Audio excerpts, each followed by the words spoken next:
I don't know if you've ever been in a sermon where you didn't really know how the story related to you, but I was in one. Susan and I were in Dallas, Texas, where Gateway Church, our church, Pastor Robert Morris is speaking. He tells a story from Matthew 17 where Peter's there and they need money to pay taxes.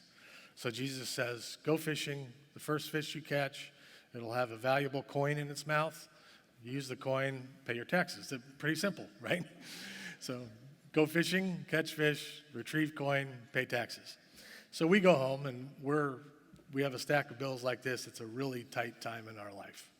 And Susan and I are looking at each other talking about this story, kind of going, how does this apply to us? I actually thought about going fishing. There was a lake down the street. So we prayed for provision. And so we just literally just prayed right there, Lord, we don't know what this means, but we just pray that you'd provide. And so 2 days later, I get a text from this old colleague of mine. His name is Robert, too. Not Pastor Robert. He didn't go to our church. So Robert wants to have lunch. So Robert and I had lunch all the time. We went to lunch.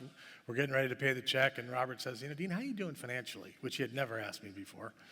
I said, well, it's a little tight. We're making it. And as I finished my sentence, he reaches down deep into his pocket and he has this paper with rubber bands around it, and he starts unraveling it, and he pulls out 2 gold coins, puts them on the table, which I had never seen a gold coin before. He says, Dean, if I gave you these, would you know what to do with them? I said, no. So he calls his coin guy right there and finds out what they're worth, and he writes a check for that amount, which exactly paid our bills. Now, I don't want to say I'm more special than Peter, but they only got 1 coin.